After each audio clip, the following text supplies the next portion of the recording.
En el episodio anterior asistimos a un debate clave en la actualidad. ¿Tuvieron los neandertales una mente simbólica? ¿Produjeron obras de arte? ¿Cuándo llegamos los Homo sapiens sapiens a la península ibérica? ¿Convivimos con los neandertales? ¿Fuimos la causa de su extinción? ¿Nos hibridamos? ¿Acaso somos la misma especie? Se trata sin duda de preguntas apasionantes a las que la ciencia actual intenta encontrar respuesta.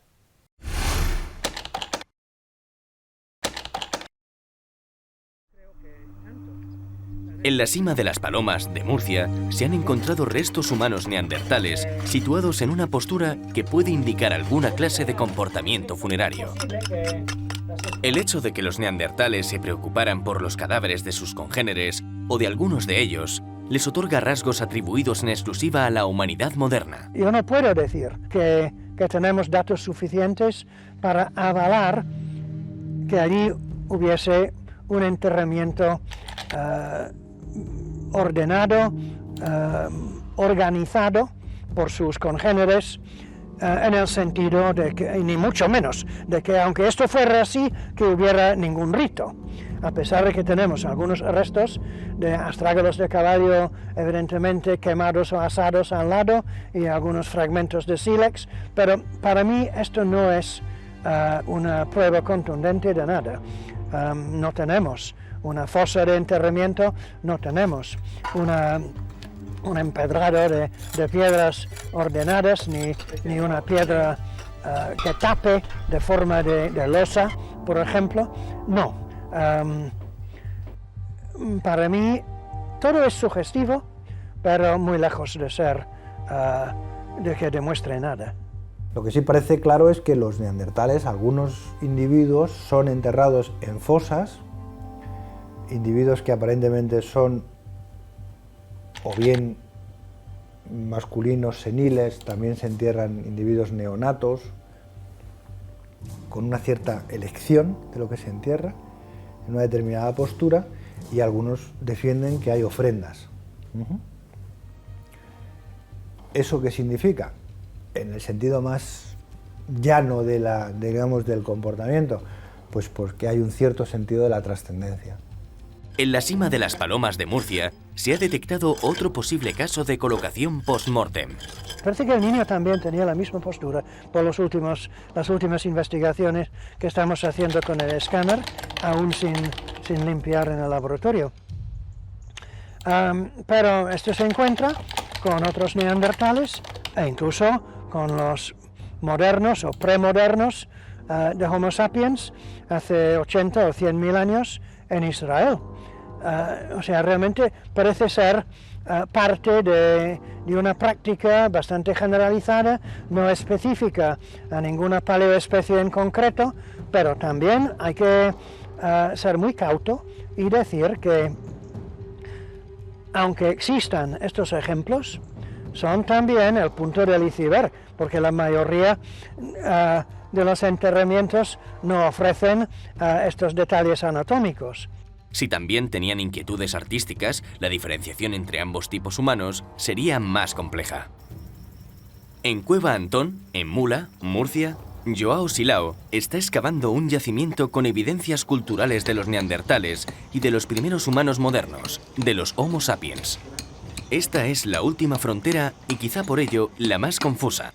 En Cueva Antón aparecieron conchas peregrinas pintadas con ocre en un estrato considerado como de ocupación neandertal. El cuarto nivel, el más alto, es el más reciente y tiene unos 37.000 años de edad. Y en este nivel precisamente, muy bien datado, aparece la concha. Esto era el espacio que se podía habitar.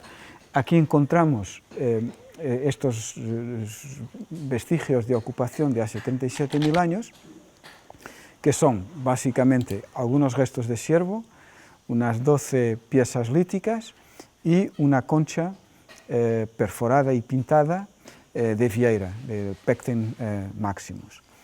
Este hallazgo de la concha fue muy importante en su momento porque vino justo a zanjar, en cierta medida, un debate que llevaba 20 años haciéndose sobre las capacidades simbólicas de los neandertales. La concha, que es una pecten es una concha, una vieira, la concha de los peregrinos de Compostela, para que nos entiendan. Aparece, es la parte plana, y aparece con un agujereada y además pigmentada, ¿no? Con una mezcla de pigmentos.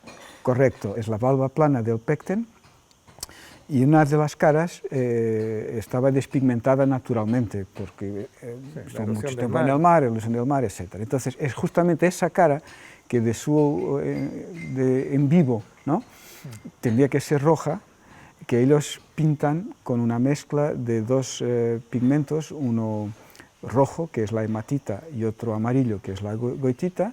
Hacen una mezcla de color naranja y aplican sobre esta cara que había quedado blanca por la erosión, ¿no? Quiere decir, si esta concha, que está perfectamente datada por el carbono en 37.000 años, eso ya lo tenéis muy comprobado, y más la industria asociada, que es musteriense, significa claramente que tiene el neandertal capacidad abstracta y además un motivo decorativo, ¿no? Y además una capacidad técnica, puesto que mezcla dos pigmentos. Correcto. Es decir, si aplicamos los mismos criterios arqueológicos que utilizamos para hablar de simbolismo en poblaciones de nuestra especie, del Paleolítico Superior, pues tenemos que decir, a raíz de los hallazgos de Cueva Antón y también de otros yacimientos de Murcia, que los neandertales también pasan ese examen. No es lo mismo datar esas conchas con pigmentos en una edad de 50.000 años que de 45.000, y mucho menos de 150.000. Lo que sí está claro es que, curiosamente, esta proliferación estética de los neandertales aparece al final de sus días, en los últimos 10.000 años. Antes hablábamos de los 30.000, quizá en los últimos 15 o 20.000 años. En cualquier caso, al final del periodo musteriense, al final de los neandertales, es cuando aparecen estas manifestaciones estéticas. En las proximidades de Cueva Antón, la Rambla Perea alberga restos culturales de la misma época. La posible convivencia entre las dos especies tiene en estos yacimientos una puerta abierta. Esta teoría que algunos defienden de que hay una época neandertal, los neandertales se extinguen, la península queda desierta y vienen después los modernos a ocupar una tierra de nadie, no es cierto. Aquí hubo ocupación continua, y si el auriñaciense evolucionado lo podemos tomar como señal de la presencia de poblaciones que llamamos modernas, pues vienen, justo antes de que estén estos, están los últimos neandertales. En la Cova Grande Ginia, en Lérida, las dos especies también dejaron sus vestigios, pero ¿llegaron a convivir? Sedimentológicamente, los geólogos nos dicen que están en un mismo contexto, no hay grandes diferencias. Sin embargo, culturalmente, cuando analizamos esos objetos que nos van apareciendo, esas unidades arqueológicas, sí que vemos enormes diferencias entre lo que es el Paleolítico Superior y lo que es el Paleolítico Medio. Aquí en la Cova Gran, por lo que hemos visto a través de los trabajos arqueológicos, vemos unos humanos modernos en una superficie, un estéril de 10-15 centímetros y unos neandertales. Por lo tanto, a partir de los datos que nos presenta el contexto arqueológico que tenemos aquí, no podemos decir que haya existido esa cohabitación. Vemos claramente esa diferencia. Últimos neandertales y 2.000, 3.000, 1.000 años después llegan esos primeros humanos modernos, llevando elementos totalmente distintos, tanto en su tecnología, como en la forma de concebir el espacio y de explotarlo, lógicamente, como en los elementos simbólicos que conlleva esos humanos modernos. Si en la Cova Gran, que está al norte del Ebro, no hubo continuidad entre los neandertales y los Homo sapiens, y en cambio en las cuevas de Murcia sí que existió esta continuidad, se plantea la posibilidad de que nuestra especie colonizara la península ibérica de sur a norte, y no de norte a sur, como se cree en la actualidad. No hay que descartar, por tanto, que las dos especies pudieran coincidir en las zonas meridionales de la península y que tal hecho no se produjera en las regiones septentrionales o en algunas de ellas. El Homo sapiens llegó a la península ibérica hace unos 35.000 años. La razón para afirmarlo es la aparición de industrias líticas y comportamientos culturales atribuidos a nuestra especie. Hay otro problema muy serio, y es el que no tenemos un registro anatómico fiable detrás de toda esta discusión. Conocemos muy bien la anatomía de los neandertales, pero en cambio conocemos muy poco la anatomía de esos humanos modernos que hay en Europa. Los neandertales viven en Eurasia porque es su tierra, es su territorio, y esto está ocupado. Entonces, digamos, los Homo sapiens se tienen que esperar, porque está ocupado. Y es coincidiendo con un cambio climático hacia frío y con la destrucción de ambientes boscosos que lleva asociado ese cambio climático, donde las poblaciones neandertales se van acantonando en el sur, porque es en el sur donde van quedando los ecosistemas propios suyos. Y mientras que unos se van acantonando porque los ecosistemas se van reduciendo, son los otros, los cromañones, los que se pueden ir extendiendo. Quiere decirse que efectivamente, es que, esto siempre lo digo, los auténticos aborígenes europeos son los neandertales. Nosotros somos, desde el punto de vista geológico, unos recién llegados. El problema es que hasta ahora no han aparecido restos humanos.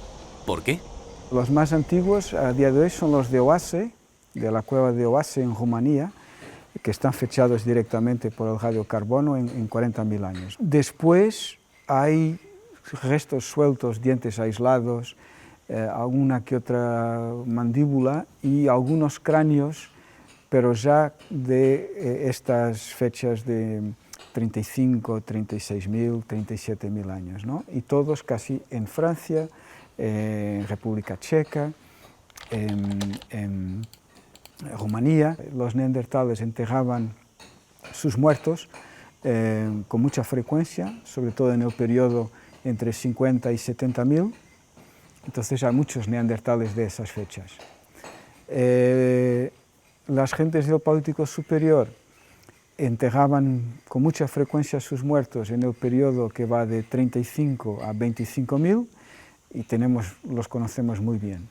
Entre 35 y 50 apenas hay restos, ya sea de neandertales, ya sea de modernos, ya sea de estos mezclados, ¿no? Porque posiblemente en esas épocas no había la costumbre de enterrar los muertos. Los tiraban a los ríos, los dejaban a que se los comieran los buitres, los quemaban, es decir, hay cantidad de rituales funerarios que pueden haber estado funcionando en esas fechas, y por cuestión de cultura eso lleva a la poca conservación de fósiles de ese periodo crítico. Un reciente descubrimiento en la Cueva de las Palomas en Teba, provincia de Málaga, puede aclarar definitivamente la llegada de los sapiens a la vieja Iberia. En la Cueva de las Palomas de Teba, concretamente en una sima contigua, se ha descubierto una mandíbula infantil atribuida a Homo sapiens. Quizá este descubrimiento indique una posible convivencia de las dos culturas o una hibridación de los dos tipos humanos. Hemos tenido, por un lado, registro lítico de gran interés atribuido a los neandertales, claramente, como es la tecnología lítica de tipo modo 3, de tipo paleolítico medio, o como se le llama todavía musteriense, pero sobre todo ha destacado en ese aspecto un fragmento de mandíbula humana infantil vinculada a un individuo joven, un niño probablemente de 3-4 años, pero va asociado a la parte alta de la secuencia, con industrias líticas talladas de tipo paleolítico superior, pero que son muy interesantes en el contexto regional porque irían a la par de los últimos grupos neandertales de la región. ¿Sobre qué datación podría tener Aún está en fase de elaboración, todavía no la tenemos completa, pero iría en una perspectiva del Paleolítico Superior. Para ubicar a nuestros oyentes, ¿qué es Paleolítico? ¿Cuándo empezaría? Sí, el Paleolítico Superior en la península, en el norte, comienza sobre el 40.000. Aquí en el sur de la península, las cronologías últimas, sobre todo por los grandes yacimientos de Gibraltar y de Zafarraya, se estaban planteando cronologías en torno a 30.000. Esto viene a conectar una posible convivencia de neandertales y de modernos en un territorio próximo. Aquí ya tenemos, y es lo que yo creo que es la aportación que vamos a tener este año, en un territorio muy cercano hay grandes yacimientos, como es Gibraltar, como es Zafarraya, y ahora este que habéis sondeado de las Palomas. Tenemos ya mucha industria, tanto musteriense o paleolítico medio con superior, y ya este masilar viene con esa antigüedad que estáis datando. ¿Vendría a significar una prueba científica de que neandertales y humanos, es decir, nosotros, convivimos en un mismo espacio geográfico durante un mismo tiempo? Claro, esa es la hipótesis con la que estamos trabajando y empiezan a haber ya datos que lo corroboran. Quizá el sur de la península ibérica no solo fue un refugio, parece que lo fue, parece que hubo grupos de neandertales tardíos, pero también estuvieron grupos modernos, si no son realmente variantes de un mismo grupo. Y toda la gran diferencia que se ha establecido entre neandertales y modernos pues estaría dentro de la variabilidad humana. El hecho de realizar estudios genéticos sobre neandertales y humanos modernos abre una puerta para determinar un origen común de ambos tipos o especies y una posible hibridación. Se han detectado genes neandertales en poblaciones de Eurasia y el norte de África. Las teorías más aceptadas son que hubo un ancestro común hace 200.000 años en África, o que se produjo una hibridación en el Oriente Medio 80.000 años atrás. El hecho es que parte de los humanos actuales comparten entre el 2 y el 4% de los genes neandertales. Lo que no se ha puesto de manifiesto hoy por hoy, desde el punto de vista genético, es que haya habido en Europa contacto genético entre neandertales y hombres anatómicamente modernos. Los europeos, los supuestos descendientes, en esa región tendríamos más ADN neandertal, pero no, los de Nueva Guinea tienen lo mismo. ¿Cómo explicarlo? Pues porque no se produjo la hibridación con europeos o con gente de Nueva Zelanda, sino con la raíz común de todos ellos, antes de que existiesen europeos, asiáticos, australianos, antes de eso, en el tronco común. En España, el equipo que trabaja en la cueva asturiana de El Sidrón ha participado en la investigación sobre genética neandertal. Hemos desarrollado diferentes trabajos en la cueva del Sidrón en lo que a ADN antiguo se refiere, y con resultados diversos, pero quizá lo que probablemente aglutine o concentre lo más conocido en la cueva del Sidrón es el método de lo que nosotros llamamos el protocolo de excavación limpia, que consiste fundamentalmente en llevar a la cueva, al trabajo de campo, el aparataje y la vestimenta que se lleva en un laboratorio de alta tecnología de extracción de ADN, con el fin de, en la medida de lo posible, evitar cualquier contacto de nosotros mismos con los restos fósiles para evitar la contaminación con nuestro ADN. Lo curioso del caso es que la molécula de ADN, aun siendo una molécula muy compleja, resulta que tiene una capacidad de contaminación muy amplia, muy grande. Simplemente con tocar los huesos ya podemos contaminarlos con nuestro propio ADN.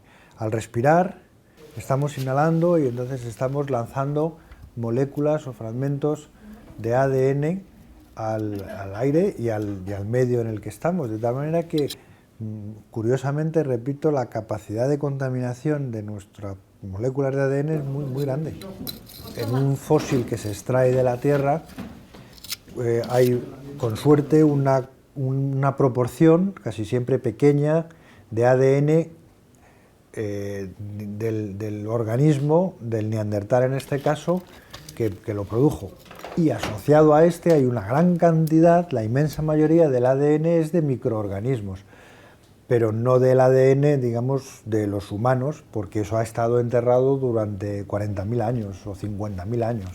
Cuando el hueso muere, en la estructura pétrea del hueso, en la estructura mineral, queda almacenado, queda ahí ese ADN que con el paso del tiempo se va descomponiendo, se va fragmentando, se va desnaturalizando, pero que con las técnicas adecuadas de laboratorio pues es susceptible de poder extraerse. En la cueva de El Sidrón también se observan conductas caníbales entre los restos humanos recuperados. Normalmente, cuando se encuentran restos neandertales, estos aparecen mezclados con restos de fauna, los restos de comida de los neandertales, y la proporción suele ser muchos restos de fauna, muchos restos de comida, de residuos de comida, y algún que otro resto neandertal que aparece por allí mezclado, salvo en los casos particulares que hay enterramiento. Esto es distinto. En el Sidrón tenemos lo inverso. Hay muy pocos restos de animales y casi todos son restos de neandertales. Vemos que en el Sidrón ha habido un comportamiento caníbal, actos de antropofagia, que probablemente como consecuencia de esa antropofagia ha resultado el que se concentren todos esos neandertales. Además hay una particularidad, lo que encontramos nosotros en esa pequeña galería llamada Galería del Osario, en el Sidrón, los restos están en lo que nos llamamos técnicamente en posición secundaria, es decir, en ese acto caníbal, en esa antropofagia, los neandertales trataron, cortaron, descarnaron, rompieron las cabezas, sacaron los cerebros, todo ese comportamiento, vale. Y eso se produjo muy posiblemente en un piso superior del karst. Allí se almacenó, allí se quedó sedimentado y posteriormente hubo un evento de una gran tormenta probablemente y eso a través de un tubo vertical colapsó y se almacenó en una galería secundaria, en una posición secundaria que es donde lo encontramos ahora.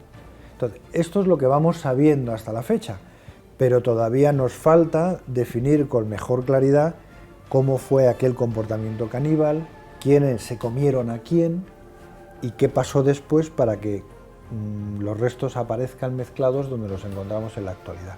El canibalismo se da en la prehistoria desde la primera manifestación, se da en Atapuerca, en el nivel TD6, en el Pleistoceno inferior. Hace 900.000 años es cuando empiezan a aparecer prácticas caníbales. Y se ha dado en la prehistoria reciente y en época histórica de una manera bastante habitual. Quiero decir con esto que probablemente es desde nuestro tabú occidental y probablemente cristiano de cómo abordamos el planteamiento de las prácticas caníbales de la antropofagia, nos resulta extraño. Probablemente desde otras ópticas es un fenómeno menos raro de lo que en nuestra cultura parece. En cualquier caso, volviendo a los neandertales, se da con relativa frecuencia y lo que sí parece claro en la prehistoria en general, que no es una práctica ocasional, hay una técnica, hay un conocimiento de la anatomía, hay unas pautas, entonces no parece que sea un hecho fortuito. Gracias a las investigaciones genéticas, se pueden conocer numerosos detalles de las poblaciones neandertales de El Sidrón. El gen FOXP2 de los neandertales es idéntico al nuestro.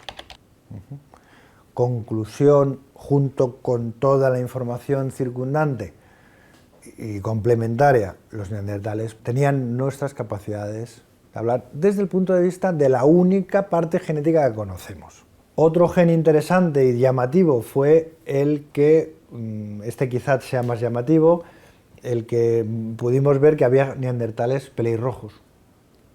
Dos se hicieron, uno en Sidrón, en Asturias, y otro en el norte de Italia, y los dos salieron con una función que se acopla a los individuos pelirrojos. Curiosamente, la secuencia genética de los neandertales pelirrojos no es la misma que la secuencia genética de los humanos modernos pelirrojos. Y luego se detectó también el gen, el grupo sanguíneo AB0, que eran del grupo 0, y también un gen que está implicado en la capacidad de gustar gustos amargos, que en los neandertales salieron gustadores, eran capaces de detectar el sabor amargo de determinadas plantas, y eso se puso en relación con la capacidad de protegerse de algunas, porque las plantas que tienen determinados gustos pueden tener alcaloides que sean más o menos venenosos, entonces se sabe también que muchos animales desarrollan la capacidad de detectar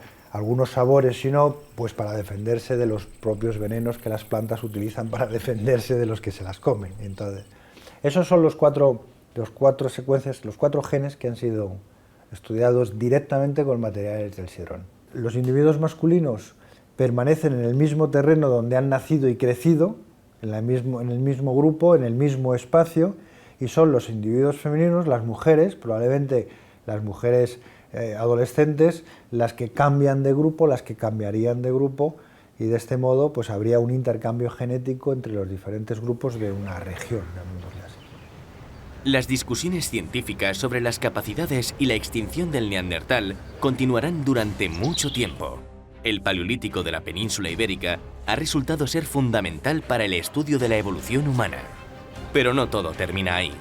El Neolítico fue la siguiente gran revolución. y las investigaciones que se desarrollan en nuestro país pueden aportar informaciones muy valiosas para desentrañar sus grandes misterios.